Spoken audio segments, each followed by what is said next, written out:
in-depth weather, and more. It's Terry Henne and his Farm Show on 100.5 and 790 News Radio WSGW and online WSGW.com. A mostly cloudy good morning to some of you. A little bit more in the way of sunshine for others. Hey, I hope your day is going well for you, wherever you might be. Terry Henne here at Radio Center, along with Matthew Lester. And Matthew, you know, back 3 weeks ago, you and I were talking about how nice the weather was. And boy, wouldn't it be nice if it just stayed nice like that? Yeah, like I heard apparently we're supposed to be getting a whole bunch of snow tomorrow. Like, and what's up with that? Well, we were talking about the middle of February. We're going to see a little bit of a change. We'll be at least a lot closer to normal for this time of the year, temperature-wise. And there is going to be a chance of seeing some snow showers, snow flurry activity, and maybe even a little bit of ice around. And that's exactly what is happening over the next couple of days. We're going to see not one but two systems affecting our weather. And we are anticipating a Clipper-like system, which right now is north of the Dakotas, up in Canada. That thing is going to drop down, follow the Michigan border between Indiana and Ohio, and then eventually wind up over Toronto, Canada, by Thursday night and Friday morning. So very rapidly moving low. And as a result, it is going to push some moisture our way, and it will be in the form of frozen moisture.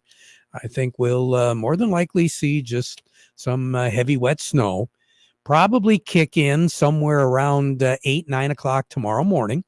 So the early morning commute shouldn't be all that bad. We might not be seeing anything. But then as we get a little bit closer to the 8 o'clock hour, 9 o'clock hour, we're going to begin to see a little bit more of this snow. And it'll move through very rapidly. Probably noon, 1 o'clock, we'll be done with whatever we're going to see. But one thing is for sure, it is going to get a lot chillier. So right now, we're seeing some temperatures that, quite frankly, we haven't seen this time of the day for a little while. What are we looking at right now? Yeah, so over at the airport, it's cloudy at 27. Over in Midland, it's cloudy at 29. Here at Radio Center, it's cloudy at 28. We have calm winds, and our pressure's at 30.26, and it's steady. Those winds are going to be picking up as we go into the afternoon. It's not going to be a real strong gusty wind today, but eventually what's going to be happening is we'll pick up, start out of the west, right around 10 miles per hour. And then later this afternoon and tonight, it'll become a little bit more southwesterly. That's because that low pressure system has a counterclockwise circulation, and it is going to be dropping down into and around the Chicago area, northern Illinois, and then eventually through South Bend, Indiana. So we'll see a southwest flow become a south flow, and then eventually a southeast flow during the day tomorrow. And then by tomorrow afternoon late, it'll become northwesterly. And once it starts moving from the southeast, eventually up to the northwest, that's where the winds are really going to begin to kick in. So for today, we're going to be looking at mostly sunny skies for some of you, partly cloudy and clouds for others. I think as we go through the day here in the Great Lakes Bay Area, we should begin to see a little bit more in the way of sun. It's trying to come out right now. Clouds will be increasing late tonight. Again, 30 degrees for a low after a high of 37. Low pressure system will be over Iowa, and it will move into the Chicago area overnight tonight and early tomorrow morning. Tomorrow, as we go through the day, again, I pretty much gave you a timestamp of where we think everything is going to kick in. We could very easily get 3 inches, and I wouldn't be a bit surprised if some of you will see up to close to 5 inches of snow as that system zips through the lower peninsula south of Highway 94, and then eventually wind up over Toledo and then Toronto as we move into the late night tomorrow and into Friday morning. So Friday, what are we looking at? Mostly cloudy skies. It'll definitely be cooler because of that northwest wind that late tomorrow afternoon is going to be gusting close to 40 miles per hour. This low is building as it scoots through the Great Lakes, and then it'll eventually gather a lot of its strength once it gets over Lake Ontario and then moves into and around the New England states. They're going to get a nor'easter. They're going to get some pretty heavy accumulations of snow once again in some areas of the New England states from this low pressure. That'll be on Friday and into the weekend. For us, Friday, our high will be 29, our low will be 16, and that's almost normal. Normal, we're at 31, and the low is 17. So we're going to be real close to what a normal day should be like on Friday. Now, Friday night, there's going to be some flurries around because there once again will be another low pressure system that'll be moving rather rapidly through the lower Tennessee Valley. It's going to generate some severe weather along the Gulf Coast states. It'll eventually wind up over the Carolinas. It's going to try to push some moisture up into and around our area. That's why we're going to see some flurries on Friday night into Saturday morning, but I'm not looking for any accumulation out of that. But whatever we get on Thursday is going to stick around because the air is going to get a whole lot cooler on Friday. And then on Saturday's high will be right around 24, 25 degrees. And Saturday's low will be about the same. So we're not going to see much of a temperature variance from during the day on Saturday to Saturday night. And quite frankly, Friday and Saturday are going to be the chilliest days that we are going to see for a while after that. Saturday, we're going to start our climb. Middle 30s for a high, partly cloudy. Or I should say Sunday, partly cloudy, middle 30s. Monday and Tuesday, we're going to be looking at partly cloudy skies, maybe a little bit more clouds on Tuesday. Upper 30s to right around 40. Monday and Tuesday. And then we're going to be hanging around that 40-degree mark as we go through a good part of the work week next week. Matter of fact, long range to take us right up to the end of February is for our temperatures to average out slightly to above normal. Precipitation values will be average going through the work week next week.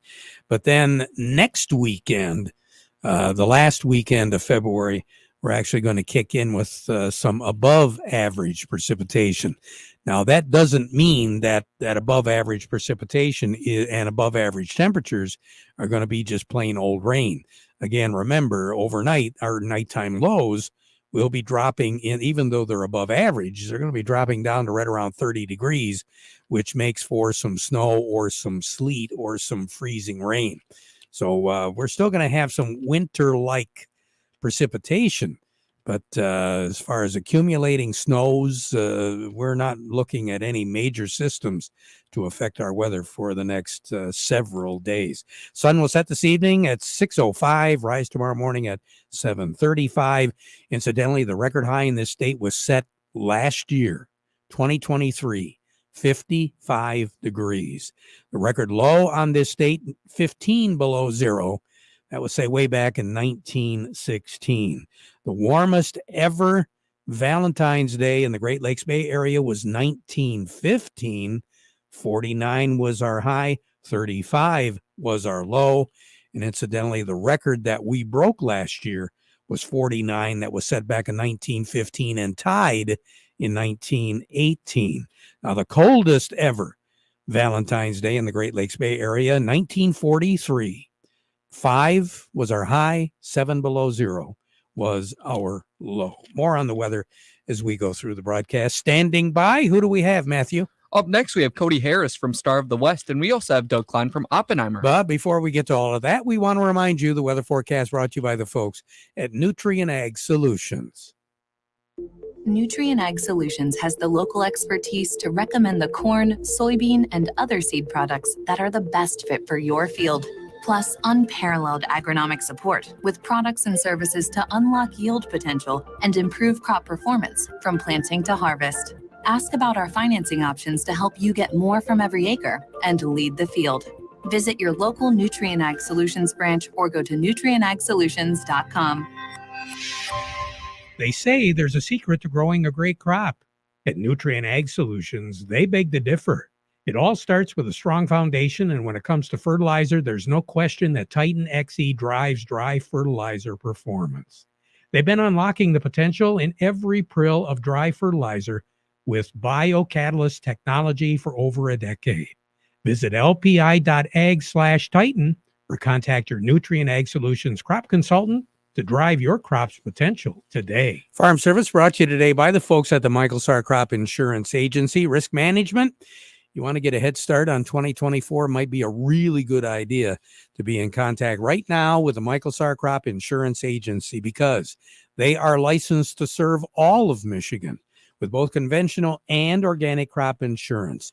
You can reach their agents on their cell or emergencies, questions, whatever you got on the cell, or you can call Reese, the office, the Michael Sarr Agency in Reese at 989-868-4722.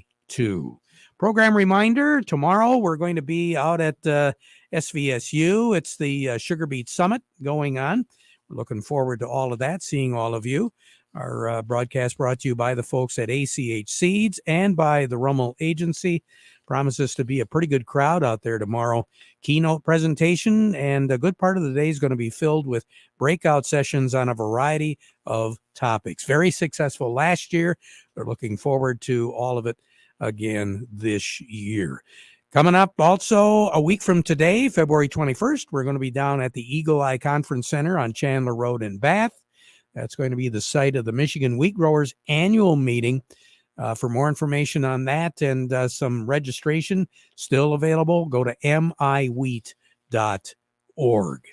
We say good morning to Cody Harris over at Star of the West. And Cody, I wouldn't call it a St. Valentine's massacre, but Chicago Board of Trade is going through a little difficult situation here today. What's going on? Yeah, good morning, guys. I really wish I had some good news to give you, but right now markets are definitely taking it on the chin here this morning. I guess I'm not even going to beat around the bush, kind of looking at it right now. We got cash wheat. That's down 12 here at the moment. 566 on the white, 476 on the red. New crop wheat, that's also down 12. 581 on the white, 501 on the red. Looking at cash corn, that's down 6 at the moment at 345. New crop corn is down 5 at $4 even. Looking over at soybeans, I guess the best performer here today, cash soybeans are down 4 at 1097, and new crop soybeans are down 2 at 1083. So what's putting the lid on these markets right now? Well, we got a few kind of factors affecting our market here today, Terry. It seems like maybe some outside macro factors are affecting this market. Equities are kind of higher today. The U.S. dollar seems to be steady after hitting some highs not seen since November. So that's putting a little pressure, especially on the export demand across the board, especially in the wheat arena. Then again, I was talking to some traders or saw some wires here this morning. We got the USDA Ag Outlook Forum coming out tomorrow. So you might be seeing a little bit of risk maybe come off the board, kind of ahead of that report, just to seeing kind of what everyone, I guess, is expecting to come out in that report. And then kind of the same old we've been talking about for the last couple of weeks or month or so. It seems like South American weather is improving across the board. I guess as far as kind of corn, it seems like in Argentina, where that corn could be pollinating / filling grain in some of the areas down there, it seems like the temps are cooling down from a recent much above normal levels. And then kind of for the soybeans down there, Brazil weather forecast definitely seems to be getting better. It seems like there's limited rain into the weekend because we're doing some harvest down there. That's really kind of clipping along the last few days. And all that's really kind of putting a pressure across the board on these markets. All righty, Cody. Thanks for the input. You take care. Have a great day, all right? Yes, you as well. Appreciate it. You bet. Cody Harris over at Star of the West. Standing up next, Matthew, who do we have? Up next, we have Doug Klein from Oppenheimer. And Doug Klein. And the market report is brought to you by Schaefer and Beerline in Frankenmuth. If you're looking for a new Ram 1500, a Ram heavy-duty pickup, a ProMaster van, or a Ram commercial truck, and you want to buy with confidence from a business-linked dealer that knows what customer satisfaction truly is, now is the time to go to Schaefer and Beerline in Frankenmuth, where Family and Service sells cars, and by Thumb Bank, serving the needs of agriculture for well over 125 years. And they encourage all you sugar beet growers to get involved in the Sugar Beet Summit. That's going to be tomorrow at SVSU, as we mentioned before. Program kicks off a little bit after 8 with the registration, keynote speaker, and a lot of really good sessions that will be available pretty much all day long at Curtis Hall at Saginaw Valley State University. Now, Matthew, we've got Doug Klein from Oppenheimer. Good How are you morning. doing, Mr. Doug? I'm doing good. How you doing? Hey, we're doing pretty good. A lot better than the markets, I'll tell you that. A lot better than the grain markets. That is for sure. Read a report that I don't know if it's true or not, but it's disturbing if it is that the Ukrainian government has sold about 30% of their farmland holdings to dark pools. Let's just call them that. Wealth funds that are, well, not Ukrainian. And so if that's true, that's disturbing to me that some of the very, very wealthy trillionaire types are picking up farmland in the breadbasket of Europe. Wow, that could present a big problem, couldn't it? I don't like that. Mm-mm. Then you see our commodity prices getting beat up, and you go, what's the end game here? Now that we're leveraged to death on $1 million combine that we have to produce so much grain to pay for and all that stuff. I don't know. Just it's different. But hey, Bitcoin cleared 51,000 today, so it's all good. Cleared $1 trillion in market cap on Bitcoin. So yeah, that's where the money's going, at least for the moment. Yesterday was a really bad day on the stock market. About the worst in about a year. Getting some of it back today, but sort of a dead cat bounce, not really a exuberant rally forward.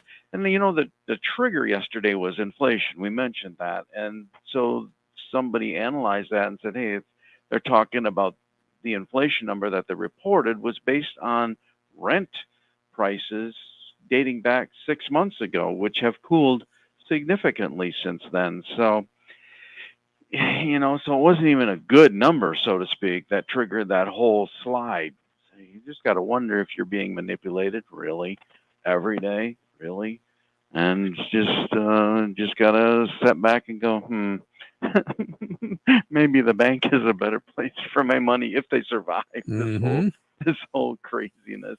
But anyway, so here are your numbers. The March corn is 4.24 1/4, down 6 1/2. July corn 4.46 1/2, down 6. March soybeans 11.80 3/4, down 5 1/2. July soybeans 11.95 1/2, down 6. March wheat is 5.84, down 13 1/2, and the July wheat is 5.85 1/2, down 12 1/4. The crude oil is 77.61, down 27 cents. Heating oil is 284.70, down a nickel, 5 cents. Gasoline is 235.48. That's down 4 cents, and should put us what, 290 or so. Natural gas, another 5-year low, $1.60 3/4. That's down 8 1/4 cents, and that just seems to get worse and worse. You remember when we talked about this maybe 3 weeks ago, where natural gas had risen 28% on the year? Yeah. That is no longer the case. 3 weeks later, you go, wow. Wow. Unbelievable volatility. Canadian dollar. U.S. dollar buys $1.3548 Canadian. That's down 15 ticks. The dollar buys 150.54 yen. That's down 25 ticks. The euro's at 107.27, down up 18 ticks. The dollar's at 104.72, down 23 ticks. Gold's at 1985.50, down $7.40. And I looked at the mining sector, which is Newmont and things like that, and they're hurting really bad. So I would keep an eye on that sector for maybe finding a bottom, but who knows? Silver's 22.45, that's up 30 cents, and platinum's at 903.30, up $24.40. All righty, Doug. About how much land do you think that is over in Ukraine? Yeah, I don't know, but like I said, it's breadbasket of Europe. Yeah. So it's a big thing. Wow. Big thing to control, Oh, yeah. When you think about it. Yeah. That's what it's all about. Control. Yeah. Doug, thank you. We'll talk to you again. All righty. Doug Klein over at Oppenheimer. Farm Service brought to you today by Legendary Tree Care. You got to remove a tree. How about a hedge line? You need some trimming done. Well, Legendary Tree Care can take care of it for you because no job is too small or too big. They are fully insured and licensed, and they do specialize in the big projects if you got to have that done. LegendaryTreeCare.com or like them on Facebook. They are there when you need them. Let's check in with Scott Duma over at Nutrien Ag. Scott, good morning. What should farmers be aware of right now, Scott? Oh, right now it's a good time to sit down and discuss fertilizer and crop protection needs for the year, as well as any remaining seed that needs to be taken care of. Now, from what I understand, we're making deliveries to farms right now. Yeah, there has been some deliveries being made. It seems some weight restrictions are coming off, and we're able to get down some roads, and so some deliveries are getting made. So that's good. Yeah, it is.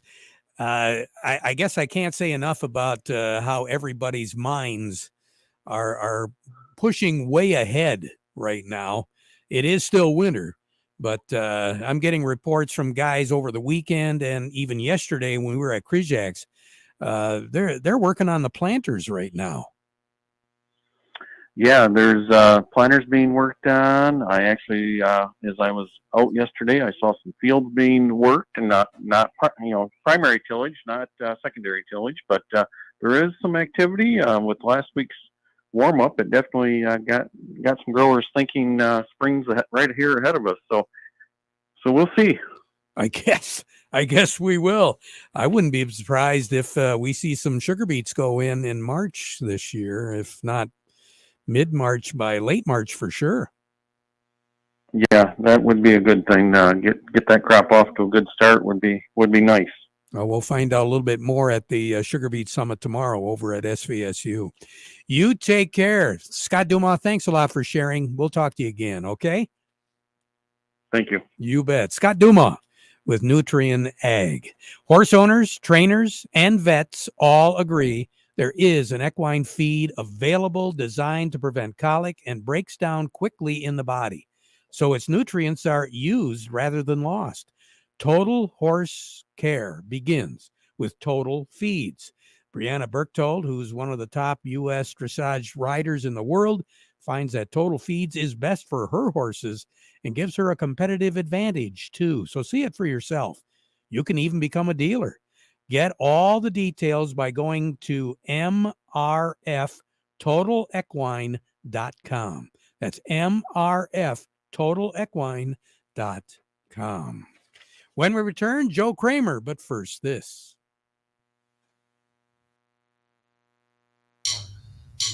Every piece of land has a story, written by those who work it.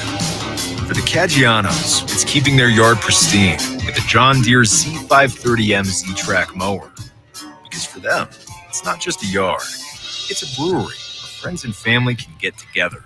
Jump out of the house, a cup of coffee, and I'm at work. We're definitely outdoor people. They run the only farm-to-pint brewery on Long Island, harvest their own hops, and keep things tidy for their guests. People say, what are you? Are you a farmer or a brewer? So I say, I'm a farmer brewer. When you love what you do, it's not really work. Work and play kind of meld together for us, so it's like very satisfying to finish the giant tract of lawn and have it look beautiful when you're finished. Run with us on a Z530M mower and start telling your story. Contact one of Tri-County Equipment's locations in Auburn Hills, Bad Axe, Birch Run, Burton, Caro, Benton, Lapeer, Arlette, Reese, Saginaw, or Sandusky, or visit Tri-County Equipment online at tricountyequipment.com. If you're a farmer, I don't know if you're aware of this product or not. It's called Aqueous. It's called money in your pocketbook because Aqueous Growthful is a clear liquid that's easy to add to any of your current cultivation application methods, whether it's strip line, center pivot, broadcast, or aerial. If you're not aware of Aqueous Growthful, might stop to ask a few people around because there are some folks that are already aware of it and have been using it. All you got to do for more information is go to Aqueous, that's AQUEUS.com, or give them a call at 231-412-2420. Aqueous, grow bigger, grow faster, grow more. Joe Kramer is on the line with us right now from the Michigan Bean Commission. Joe, the latest on the dry bean industry. What's going on? Well, Terry, I think we're starting to focus a little bit on South America, watching what's going on with planting in Argentina, trying to learn what we can about Brazil. I think we generally feel like they could be up in dry bean acres, assuming they are seeing the same lower corn and soybean pricing. So kind of important to watch that area and see what it does. To try to figure out what that impact's going to have on us. If they're planting now, they're going to harvest in late May, early June, and we need to be conscious of that relationship into Mexico and how that might affect our current crop, and then of course lead us into new crop in terms of carryover numbers, things like that. So paying attention to South America these days, and kind of anxious to learn more. Yeah, Joe, thanks a lot. We'll talk to you again Thanks, soon. Terry. Okay. See ya. Joe Kramer, Michigan Bean Commission. Farm Service brought to you today by the folks at Freeland Bean and Grain. You know, they've got a great selection of products from Sure Crop and Nature's that'll help you increase your yields. And, of course, advice from Vic Hupfer. He's a certified crop advisor. He's got some answers to the questions that you probably have. Freeland Bean and Grain, since 1983, serving you is their business. And Farm Service brought to you today by the folks at the Frankenmuth Credit Union. Stop by any of their conveniently located offices and find out how they can become your financial solution. Find out more by going to frankenmuthcu.org. Back at 12:30, now we conclude our program with the playing of our national anthem.